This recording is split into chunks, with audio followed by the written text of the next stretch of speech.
From the library of the New York Stock Exchange at the corner of Wall and Broad Streets in New York City, you're inside the Ice House, our podcast from Intercontinental Exchange on markets, leadership, and vision in global business. The dream drivers that have made the NYSE an indispensable institution of global growth for over 225 years. Each week, we feature stories of those who hatch plans, create jobs, and harness the engine of capitalism. Right here, right now at the NYSE and at ICE's exchanges and clearinghouses around the world. And now welcome inside the Ice House. Here's your host, Josh King of Intercontinental Exchange. Our episode today was recorded live at a recent event held here at the New York Stock Exchange, the ICE Fixed Income Forum. The event brought together industry leaders to discuss urgent and pressing issues in the fixed income markets, including increasing automation across the front, middle, and back office, the evolving regulatory landscape, and the impact of sustainable finance and ESG on fixed income markets. The day-long event, convened by Amanda Hindlian, ICE's president of Fixed Income and Data Services, was held before a packed house in the iconic boardroom of the NYSE. The audience heard from ISDA's CEO Scott Amalia, ICE founder, chair, and CEO Jeff Sprecher, among a lot of other speakers, including Wally Adeyemo, the Deputy Treasury Secretary of the United States. Wally joined me remotely from Washington, D.C. for a wide-ranging conversation that spanned the economy to sustainability to cryptocurrency regulation. And after the break, the next voice you're going to hear is mine, inside the boardroom instead of inside the Ice House, introducing our audience to Deputy Secretary Adeyemo. Wally and I talked about the Fed's plan for the economy, projecting U.S. economic power overseas, and his fascinating career journey. That's all coming up right after this. Connecting the opportunity is just part of the hustle. Opportunity is using data to create a competitive advantage.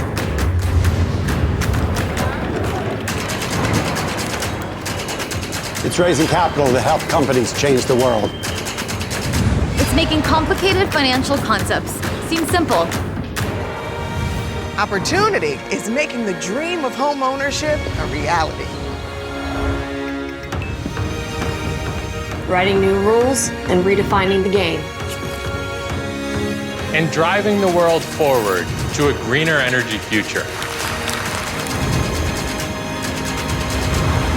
Opportunity is setting a goal. And charting a course to get there. Sometimes the only thing standing between you and opportunity is someone who can make the connection. At ICE, we connect people to opportunity. My name is Josh King. I wear, I think, three hats, or at least three hats today. One is, as Ed mentioned, I'm head of communications for Intercontinental Exchange. I am the head of corporate affairs for the New York Stock Exchange. And I also have this side gig as host of the NYSE's and ICE's official podcast called Inside the Ice House. And one of the aspects of our conversation today with Deputy Treasury Secretary Wally Adeyemo is that we are going to be recording this conversation as an upcoming episode of the Ice House podcast. As you could have inferred from the program, we had expected to have Wally sitting in this chair with me in person. Unfortunately, travel being what it is and the government needing what it needs, Wally is in Washington, D.C. So as Joe Buck might say at the top of a Monday Night Football recording, that's Wally, I'm Josh, he's in D.C., and I'm not. But we are so pleased to have Wally with us today. Everyone finds a path into public service in a different way. Our first Treasury Secretary, Alexander Hamilton, who did his work in creating the first report on the public credit, delivered to Congress, which sat about 100 yards from here in Federal Hall on January 9th, 1790. Secretary Hamilton was born in the Caribbean island of Nevis. Our current Deputy Treasury Secretary made his way to our current capital, no longer New York City, but Washington, D.C., by way of Yale Law School, Cal Berkeley, and he was born in Ibadan, Nigeria. I went back to read Secretary Adeyemo's testimony before the Senate Banking Committee on September 29th, 2015. Now, you have to remember what it was like September 29th, 2015. Wally was being nominated to become Assistant Secretary of the Treasury for International Affairs and Development. But President Obama only had about a year left in his term until the election. There were very few nominations going through. Even President Obama couldn't even get a Supreme Court nomination through around that time. But nevertheless, he was nominated and he testified before then Chairman Richard Shelby. And in his testimony, he said this. He said, "The desire to instill the value of service in me led my father to wake me early on the morning of February 11th, 1990, to watch as Nelson Mandela was released from prison. Although the images on my television were of a reality thousands of miles from my home in California, I could feel the hope Mandela inspired not only in South Africans, but also in my father. Watching Nelson Mandela go from prisoner to president and start the process of bringing together a country was more than inspirational. It motivated me to imagine how I could use public service to improve the world around me. And it continues to remind me that events far from home can make a meaningful difference in the lives of Americans." So Wally went on to serve as Deputy National Security Advisor to President Obama for the next year, did a number of other things between the Obama and Biden administrations. And indeed, as we are seeing events play out on our television screens each evening, events far from home have a meaningful effect on all of us as Americans. So let's talk about it and give a big welcome to Deputy Treasury Secretary Wally Adeyemo.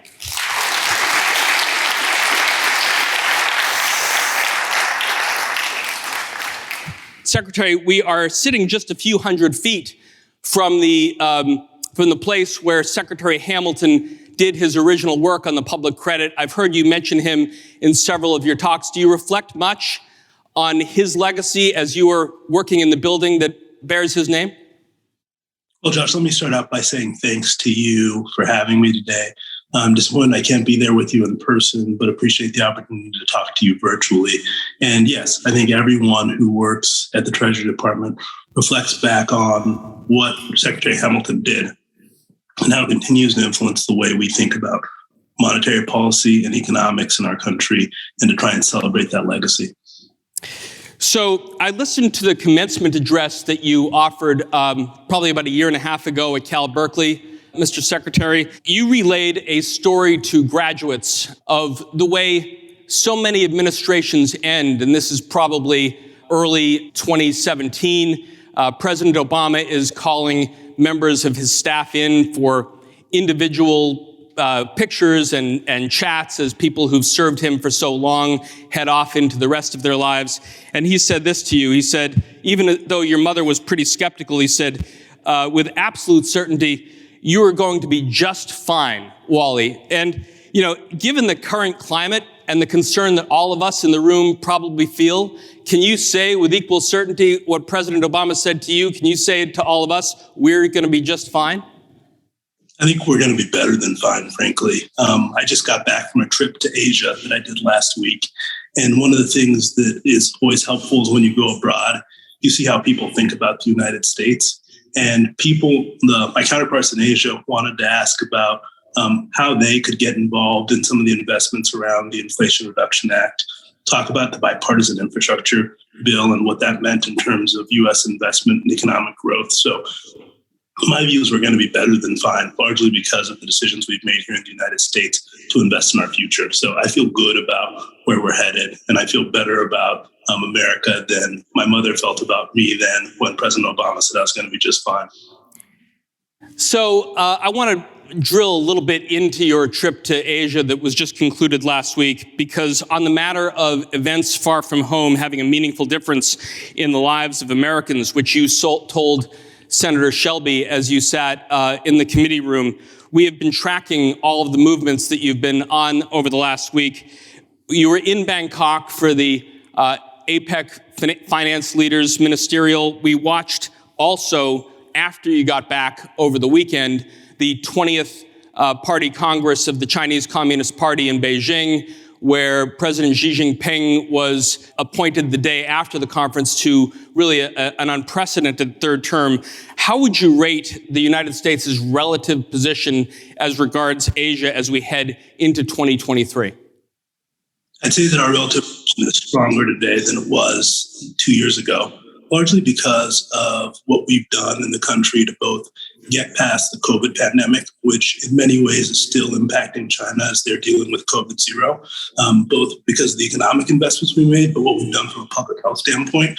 But in addition to recovering from COVID, and as all of you know, we've closed that output gap. We've also made selective investments in the future of the country, be it the bipartisan infrastructure law, the CHIPS Act, which was also passed on a bipartisan basis, and also the Inflation Reduction Act, which included historic investments in climate. All three of these bills, what they do is they expand the productive capacity of the U.S. economy and put us in a better competitive position vis-a-vis other countries, including China, going forward. So often what happens after a senior government official like yourself attends one of these conferences is that your communications staff will type up and distribute what's called a readout, which is to sort of report on what happens in the conversations behind the scenes as people like the Deputy Secretary and his counterparts meet and talk about major issues in the region and really on the world. And I'm just going to quote a little bit from this published readout. It says, the Deputy Secretary joined other APEC members in condemning Russia in its illegal and brutal war on Ukraine, which has created needless suffering and a humanitarian crisis in Ukraine and negative spillovers across the global economy and the Asia-Pacific region. These shocks, especially high energy and food prices, have been particularly harmful to low-income and emerging markets. So, Wally, I also listened to your Pod Save the World podcast with Tommy Vitor and Ben Rhodes about how Secretary Yellen really has tasked you with spending more than 50% of your time on national security issues, how the work that you did to both create, impose, enforce, and continue to monitor the sanctions process against Russia. And given how the war is going, given how energy prices are fluctuating, how would you grade their effect six months on? And would you do anything different if you could bring us back to March? I think the first thing I'll do, Josh, is thank the talented people at the Treasury Department who work on these issues day in and day out. One of the things that we're privileged to have at Treasury is thousands of employees who have been working there through Democratic and Republican administrations, working on issues like implementing sanctions and economic policy more broadly. What the Secretary has done is brought together a cross-cutting team across the entire department that's focused on the set of issues that have been created by Russia's invasion of Ukraine, including sanctions, but also how do we provide financing to Ukraine in order to make sure their economy continues to function, as well as dealing with some of these negative spillovers. When it comes to the sanctions in particular, they're only a tool, and they're part of a larger foreign policy strategy. And what we've done with this tool is two. One is deny Russia of revenues that they can use to prop up their economy and also to help buy the weapons they're using to continue their unjustified war. And the second piece is going after Russia's military industrialized system, which is reliant on supplies from the West. As you know, Josh, one of the most important lessons we learned from COVID was that supply chains are vulnerable. A lot of what we're doing is trying to strengthen our supply chains domestically. But what we've done as part of our effort with sanctions, go after Russia's supply chain, go after the things they need to build things like precision missiles, taking away their ability to get access to semiconductors, but also to heavy machinery that's key to building their weapons of war going forward. And that has been truly effective as Russia is running low on ammunition. They've been unable to reproduce tanks. And what we've committed to doing with our allies and partners is to continue this effort to ensure that Russia has less of an ability to continue to prosecute their war on the Ukrainians. So just let's geek out for just a second on semiconductors, because I heard you talk to Ben and Tommy about that for quite a bit. I mean, talk a little bit about the steps that the U.S. government, the Treasury Department have taken to bring the ability to manufacture semiconductors back home and at the same time deny semiconductors to an adversary like Russia, because even a T-72 tank can't operate without this tiny little chip in it. Yeah, and I think to just say what I know you know to be true is this is a team sport. A lot of the leadership on what we've done and we're doing on semiconductors in the U.S. government is being driven by our colleagues at the Department of Commerce with our active support. But in addition to the CHIPS Act, which was passed in a bipartisan fashion by Congress, we've done a lot of things to try and strengthen the domestic production of semiconductors. We've seen announcements from companies like Micron and Intel who have said that they're going to build new foundries in the United States and invest capital here in places like Ohio and upstate New York, which will mean that over time we will have a more secure supply chain for semiconductors in our country. But when it comes to Russia, one of the things that we know is that Russia needs advanced semiconductors, not only to build tanks, but to build the precision missiles that they're using in Ukraine. What we did in the early days working with commerce was we denied Russia access to the most advanced semiconductors that are only made by countries in the West and some of our Asian allies, which meant that even if Russia were to go to other countries like China, they would be unable to get access to these semiconductors because countries can't give Russia what they don't have themselves. So by doing this, it's made it harder for Russia to build the things they need, not only to conduct their war in Ukraine, but to project power into the future. And speaking of stories that are literally screaming off of the headlines, I want to read the names of the last 4 chancellors of the Exchequer, because all of them have served in office since July. Rishi Sunak, Nadhim Zahawi, Kwasi Kwarteng, and Jeremy Hunt. Now that Mr. Sunak is at number 10 Downing Street at Wally, do you envision more stability in London? But do you also, you and Secretary Yellen, President Biden, take lessons from what Great Britain has been going through the last few months? So I want to just state how happy we are, and we want to congratulate Prime Minister Sunak, who has been a close working partner of Secretary Yellen's for the vast majority of her time as Secretary of the Treasury. We've worked closely with him when he was Chancellor of the Exchequer, and we look forward to continuing that strong working relationship. But I think the President's made this clear. For the United States, the UK has been a reliable and steadfast ally, and that's going to remain regardless of who Prime Minister is. But we know that Prime Minister Sunak brings a great deal of experience dealing with economic challenges, and we think that he's up to the task of dealing with challenges that the UK faces, but frankly, we all face when it comes to high levels of inflation. You said it earlier, but when you look at the UK and you look around the world, today we face high rates of inflation, largely that are being driven by global shocks. One being the global shock that is COVID-19 that continues to roil the global economy. And while we're past lockdowns here, as I mentioned earlier, China is still experiencing heavy lockdowns. And the second shock being Russia's invasion of Ukraine, which has driven high levels of headline inflation.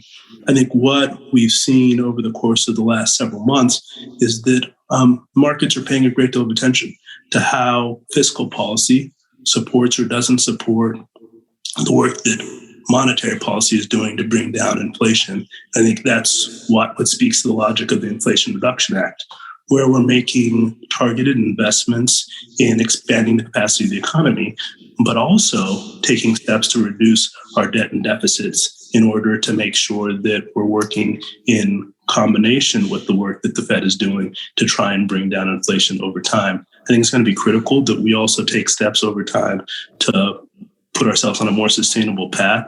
That's why the president's called for modest increases in taxes for the wealthiest Americans in order to make sure that we have the money to pay for the things like the great military that we have in this country while making our debts and deficits more sustainable over time.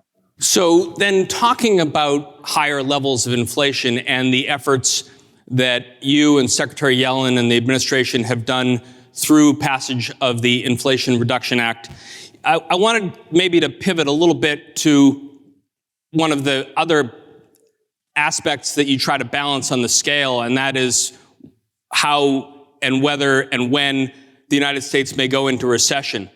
Between the Biden and Obama administrations, you worked at a company that has very close relationships with ICE. We work with them all the time, and that's BlackRock. You worked as interim chief of staff to its CEO, Larry Fink.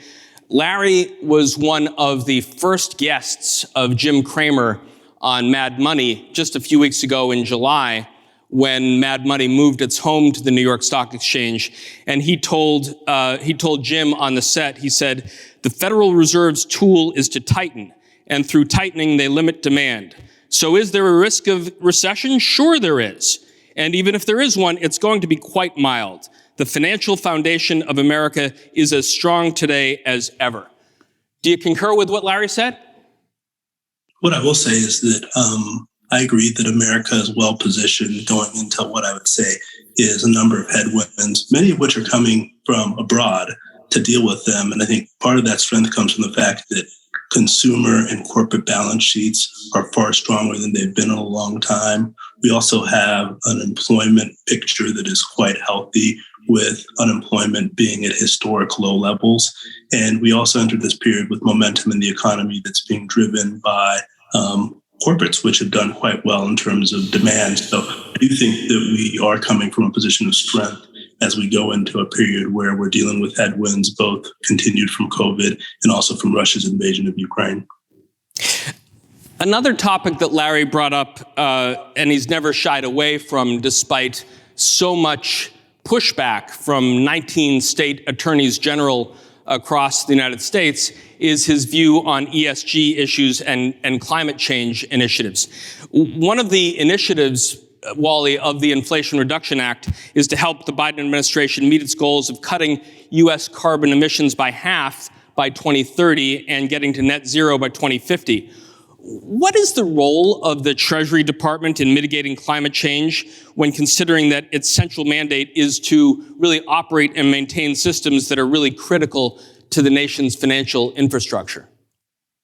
And I think the goal of the Treasury Department since Hamilton has been to support broad-based economic growth in the United States. And that's exactly what the climate provisions in the Inflation Reduction Act help to do. They both bring down emissions, which is critical to meeting our climate goals.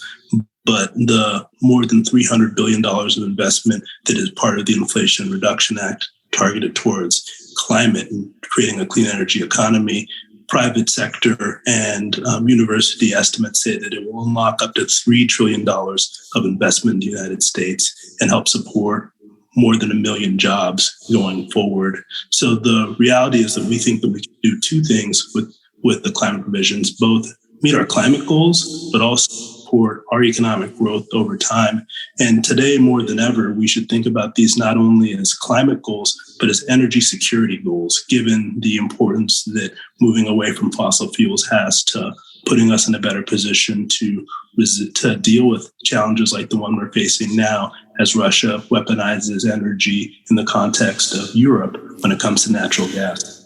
You mentioned the Biden administration's focus somewhat on gradual tax increases in some areas, but Treasury said earlier this month that it's seeking public input on how to implement $270 billion in new federal tax breaks for electric vehicles, clean manufacturing, energy efficiency.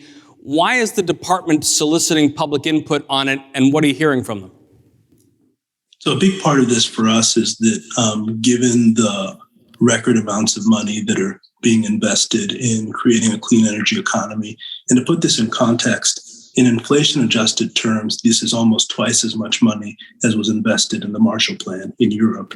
And the reason we're taking in public input is because we want to make sure that the stakeholders who are trying to incentivize help us in understanding how best to design these tax provisions in a way that will help incentivize the type of behavior that we want to see, both the job creation, but also the climate, helping us meet our climate goals. But after we've solicited the input, the goal is to make sure that we provide clarity and certainty to participants in the economy so that they can go forward and make the investments that are needed to bring these things into fruition. And then finally, to do it in a way that is mindful of the fact that these are public dollars. We want to make sure that we're securing them in a way that is beneficial to the American people. But the key here is that these are investments that hopefully will unlock greater investments by the private sector and help to expand the productive capacity of our economy going forward and put us in a better position to meet our climate goals, but also make the U.S. economy more competitive in the future.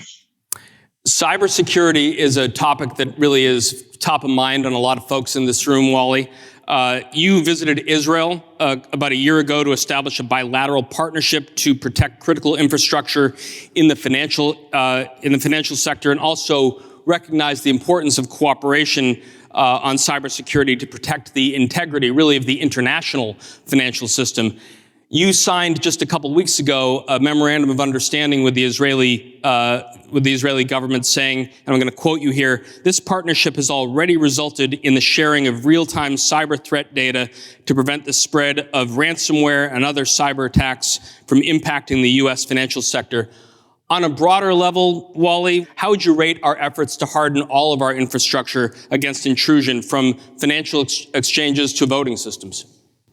So like many things we do in this country, this requires a real public-private partnership, just because, as all of you know, most of the infrastructure that we're talking about is owned by the private sector.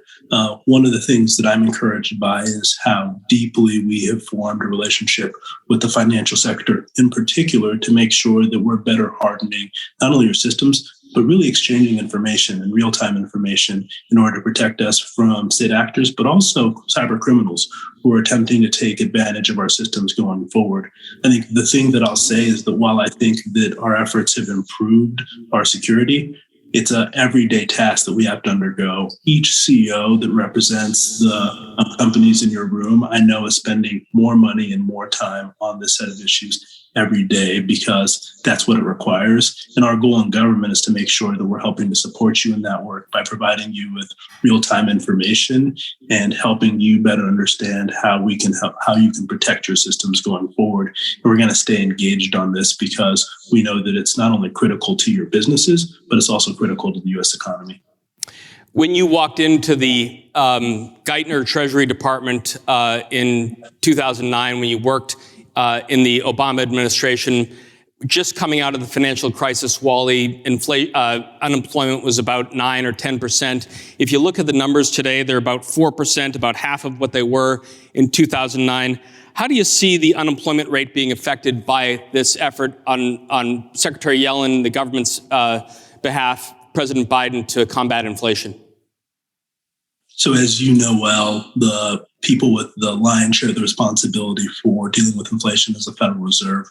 But as I mentioned earlier, the president's made clear that this is his top priority. We're taking a number of policy steps to row in the same direction, including through the Inflation Reduction Act. You're right that unemployment today is at a historic low levels. And I think one of the things that we're hoping is that as we deal with inflation and bring it down, we're also in a place where we can also have a healthy labor market coming out of it. Part of the challenge we face today is that labor force participation is too low. So we're hoping that over time we'll increase the amount of people who are entering the labor force in order to make sure that for the companies I talk to, they have more people who they can hire. But we also know that right now we have a record level of job openings and a record high level of quits. And I think we've seen the job openings and quits rates come over time. And I think those things happening, as well as getting more people into the labor force, will help us end up in a place where we could bring down inflation while also having a healthy employment outlook for the country going forward. One other topic before we begin to wrap up, Wally, on the minds of a lot of people here, certainly the New York Stock Exchange and in the room, is the matter of digital assets and cryptocurrencies. The latest trend in sustainable investing is new green crypto, which has tremendous projections at about 50 times by 2023. What is the Treasury's current view on the viability of cryptocurrency? So as you know, Josh, the president issued an executive order that called on us to do a great deal of work on cryptocurrency. We've provided a number of reports that summarize where we stand on the set of issues. Overarching this is the idea that having a regulatory framework that helps to allow innovation, but make sure that we protect consumers, investors, financial stability, and prevent against the illicit use of tools like crypto is critical to us going forward. I think the thing that we all know about innovation is that innovation moves very quickly. And the use cases we see today for crypto may be different 2 years, 3 years, 5 years from now. So the key for us is making sure that we create a regulatory framework that is flexible and able to deal with the changes that not only happen to crypto, but in various innovations that are happening in the financial sector. Ultimately, we think innovation is a good thing for the financial sector because it reduces costs for consumers and improves efficiency. But the key is to make sure that we're doing it in a manner that's consistent with our other goals, which include protecting consumers, investors, financial stability, and preventing illicit financial flows. We think that's possible, and that's why we're excited about taking forward the work that the president called for in his executive order. One other topic before we let you go, Wally, very much on the mind of ICE, given its focus on the real estate industry and the mortgage space, as well as everyone else in this room, is what is happening with interest rates, the affordability of homes in this country, the homelessness rate. What initiatives is the Treasury Department taking to help Americans bridge this gap and be able to afford a home if they want to buy one? So Josh, as you and others know, one of the challenges we face is that we just have too few homes in America today. Since the global financial crisis, we've built too little housing in America, especially affordable housing. And one of the things that we're focused on is making sure that we do everything we can to increase the amount of affordable housing that's built in the country and make that easier using the various tools we have from the federal government, including things like the new markets tax credit, which goes towards providing financing to places like community development financial institutions, which help to build in mostly low-income communities, but also thinking about what other tools we have to better encourage the construction of housing. Affordability is a major issue, I know, in communities throughout the country, and this is going to require us to partner with local governments and state governments, where a number of the decisions are made around permitting of the construction of multi-family housing units. But fundamentally, the challenge we're going to face is that we need to make sure that we have more housing in the country at a moment where we have a number of Americans who are in need. To bring this conversation full circle then, sir, we began our conversation with you reflecting on the readout of your trip to Bangkok and your conversations with your fellow APEC foreign ministers. The full APEC summit is going to happen in Bali in November. President Biden has announced, or at least it's reported so far, that he may not make the summit due to family reasons. I was there for the first U.S.-hosted APEC summit in Blake Island, Washington. We've hosted it as well in Honolulu in 2011. We are set to host it again in 2023. And you will be in office as well at that time, as will President Biden. Where do you put America's leadership across the Asia-Pacific Rim and really across the world as we get ready to welcome the world back to the United States for the third time in the APEC summit? I think that one of the things that I appreciated about my time in Asia last week were the number of conversations I had with Asian counterparts who were excited about a renewed sense of U.S. leadership in the region. People wanted to talk to me about the Indo-Pacific economic framework that the president had introduced, where we would go from here in terms of making sure that we deepen our economic relationships in the region. Fundamentally, what I found during my trip and during my conversation was that these countries want America to be engaged, not only strategically, but also economically in the region, because it is in their interest. But fundamentally, it's also in our interest in the United States, given that Asia is the fastest growing region in the world. We want to be in a position where American firms and workers are able to sell more goods and more services in that region.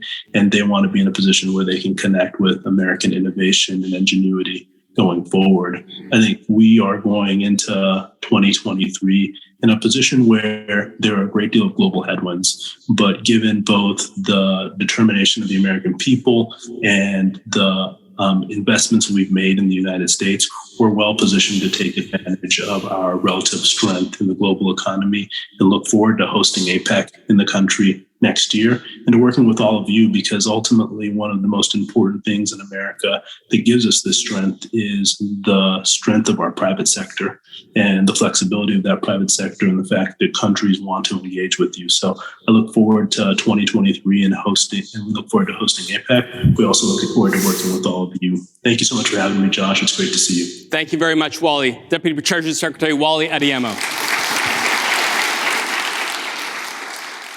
Thank you again to Wally Adeyemo, the Deputy Treasury Secretary of the United States. And if you like what you heard, please rate us on iTunes so other folks know where to find us. And if you've got a comment or a question you'd like one of our experts to tackle on a future show, email us at icehouse@ice.com or tweet at us at IceHousePodcast. Our show is produced by Isabella Bazone and Pete Ash with production assistance from Ian Wolfe. I'm Josh King, your host, signing off from the Library of the New York Stock Exchange. Thanks for listening. Talk to you next week. Information contained in this podcast was obtained in part from publicly available sources and not independently verified. Neither ICE nor its affiliates make any representations or warranties, express or implied, as to the accuracy or completeness of the information and do not sponsor, approve, or endorse any of the content herein, all of which is presented solely for informational and educational purposes.